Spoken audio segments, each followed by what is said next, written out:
তোমাকে ভালোবাসি, এটা হারাম। নিষেধ করেছে ইসলাম। ইসলাম মেনে চললে সমস্ত বাধা বিপদ কাটবে, যারা পশ্চিম কালেও কাটবে না। যত বাধা আছে, বিভক্তি আছে, আমাদের কোরআন দিয়ে সমাজ নির্মাণ করতে হবে, তাহলেই সম্ভব, তারা পশ্চিম কালেও সম্ভব নয়। আমার প্রেম, ভালোবাসা, আবেগ অনুভূতি থাকবে আলিয়া মুলাওয়াদের সাথে, আমার ভালোবাসা থাকবে মা ফাতেমার সাথে, আমার ভালোবাসা থাকবে নবীর সাথে, কোনো বেপরদা মেয়ের সাথে ভালোবাসা থাকবে কেন? আমি তো মুসলমান, আমি রাসূলের উম্মত, আমি কেন অবৈধ প্রেম করবো? কেন অবৈধ করতে যাবো? ফিরে আসতে হবে আমাদেরকে, তাকওয়া অর্জন করতে হবে। আল্লাহর প্রেম কেমন আর দুনিয়ার প্রেম কেমন দেখেন। এক লোক চাকরি করে, প্রথম দিন লেট হয়েছে, অফিসার বস বলছে আপনি লেট কেন? বলে আমি অসুস্থ। দ্বিতীয় দিন লেট, যা মাইনে ছিল, যা বেতন ছিল অর্ধেক কাটা হয়ে গেছে। তৃতীয় দিন লেট, চাকরি চলে গেছে 3টা দিনের জন্য। কিন্তু এক সপ্তাহ জানাই, এক সপ্তাহ আমি মসজিদে আসি না, জুম্মার দিন আসি, ইমাম সাহেব যখন বলে দাঁড়াই কাছে সোজা করি, মোবাইল ফোন বন্ধ রাখ, সেই সময় এসে ঢোকে। আর সালামও শেষ, মুনাজাত করবে না, ওই অবস্থায় চলে যাবে। সেই নামাজ কি ফরজ নামাজ পড়লে হবে? ফরজ নামাজ পড়লে হবে না। আল্লাহ রাসূলের সুন্নাত ধরতে হবে, আল্লাহ রাসূলের তরিকা ধরতে হবে। আল্লাহ রাসূল কেমন ঘুমাইতে, কেমন উঠতো, কেমন নামাজ পড়তো, কেমন দিন প্রচার করতো, সমস্ত কিছু দেখতে পাওয়া রাসূল কেমন চলছে। কিন্তু আমরা ফ্যান ফলোয়ার দেখি আগে, কোন নায়কের কত বড় ফ্যান বেশি, কত কমেন্ট বেশি, কত শেয়ার বেশি, ওকে অনুসরণ করি। কিন্তু কপাল পড়ে মুসলমান, মুসলমান অনুসরণ করবে রাসূলকে, মুসলমান অনুসরণ করে মুহাম্মদ সাল্লাল্লাহু আলাইহি ওয়াসাল্লামকে। কি নাই ওনার ভিতরে? আল্লাহ রাসূল দিন দেখিয়ে দিয়ে গেছে। আল্লাহ রাসূলের কেমন চরিত্র ছিল বলেন তো? এই মসজিদে কোনো ইহুদি বা কোনো মুসলমান যদি মসজিদে ভিতরে না দেয়ালে যদি পেশাব করে, আপনাদের কেমন হবে?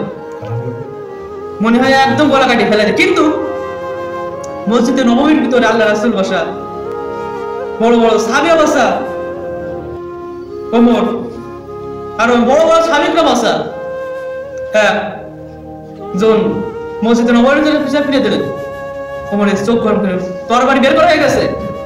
আল্লাহ রাসূল ইশারা করলো, থাক, কাজ করতে যাও। কাজ শেষ, আল্লাহ রাসূল বলেন সাহাবী ওকে ডেকে নিয়ে আসো।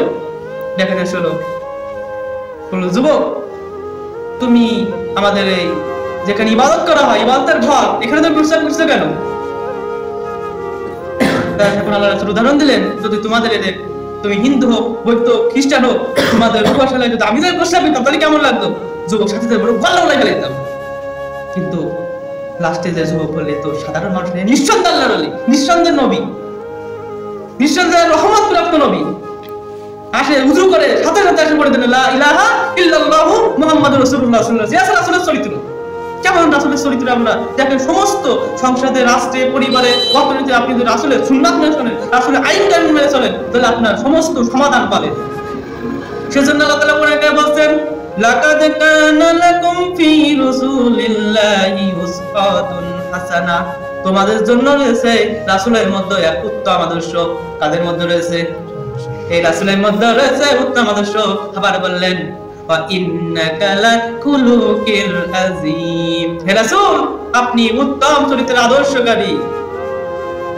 আমার প্রেম, আমার মহব্বত রাসূলকে আমি বলি, আমি রাসূলকে মহব্বত করি, আমি আমার কোরআনকে মহব্বত করি।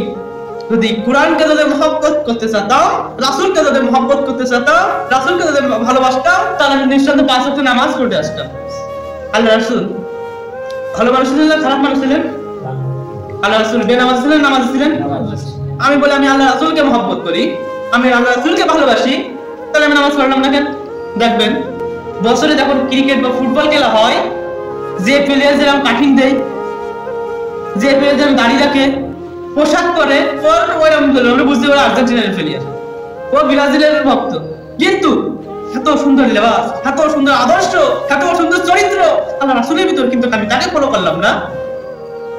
আল্লাহ রাসূল দিন কায়েম করেছেন, আল্লাহ রাসূলকে যদি ভালোবাসি আমি দিন কায়েম করতে বাধ্য। আমি যদি আল্লাহ রাসূলকে যদি ভালোবাসি তাহলে কোরআনের কখনো বিরোধিতা করতে পারতাম না। আমি যদি আল্লাহ রাসূলকে মহব্বত করতে পারি তাহলে কোনোদিন আলেম উলামাদের বিরোধিতা করতে পারতাম না।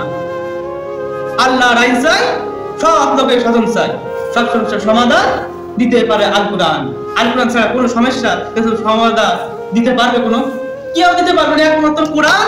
যে রাষ্ট্র যদি কায়েম হতে পারে, তাহলে এই কোরআন দিয়ে দেশ পরিচালনা করতে হলে এই কোরআন সমস্ত বিপদ আপদ মুসিবত কেটে দেবে। এই কোরআন ছাড়া কখনো পারবে না। সমাজতন্ত্র, রাজতন্ত্র, পরিবারতন্ত্র, যত তন্ত্র মন্ত্র আছে, আপনার যত সমস্যা আছে, কোরআনের মাধ্যমে, আন্দোলনের মাধ্যমে আপনি পারবেন। আল্লাহ রাসূল জিয়াদ করছেন না, আমি মহব্বত করি, কিন্তু আল্লাহ রাসূল এসে ইসলাম কায়েম করতে গেছিলাম না, আমি ইসলামের পক্ষে কথা বলে নাই, আমি এসে দালাল ইহুদি নাসারা কোরআনের দুশমন, ইসলামের দুশমন, আমি ওকে সমর্থন করি না। ঠিক আছে, কিন্তু তাই বলে আমি উম্মত, আমি নবীকে ভালোবাসি। আল্লাহ রাসূল বলছেন মুসলমানের ভিতরে আর কাফেরের ভিতরে শুধুমাত্র ব্যবধান খালি নামাজ। নামাজ ছাড়া কোনো কিছু আছে ব্যবধান? এই নামাজ। ভাই আমি সব করি, আমি খুব ভালো মানুষ, কিন্তু নামাজ পড়ি না, কোনো দাম আছে? দেখবেন একটা প্রতিষ্ঠান, মাদ্রাসা, কার্ড থাকে না, যে আন্নুর একাডেমি, আইডিয়াল স্কুল, যে আপনার যদি বলে যে কার্ড থাকে আইডিয়াল, তাহলে আপনার কি বলবে? Ideal student. কিন্তু আপনার যদি বলে কার্ডটা থাকে, তাহলে আপনার কি বলবে? স্টুডেন্ট। স্টুডেন্ট না, কতটুকু? মুসলমান হইতে গেলে সর্বপ্রথম নামাজ লাগবে। কি লাগবে? নামাজ ছাড়া কেউ মুসলমান হতে পারে না। আল্লাহর কাছে এই জমিন বলে, আল্লাহ আপনি একটাবার অনুমতি দেন, এই নাফরমান নাস্তিক কেমন উল্টানি দেবো, হাড় গোল করে ভেঙে যাবে। আল্লাহ বলে, আমি তো ওকে বানিয়েছি, আমি ওকে তো সব করেছি, আমি ওকে মায়া করে বানিয়েছি।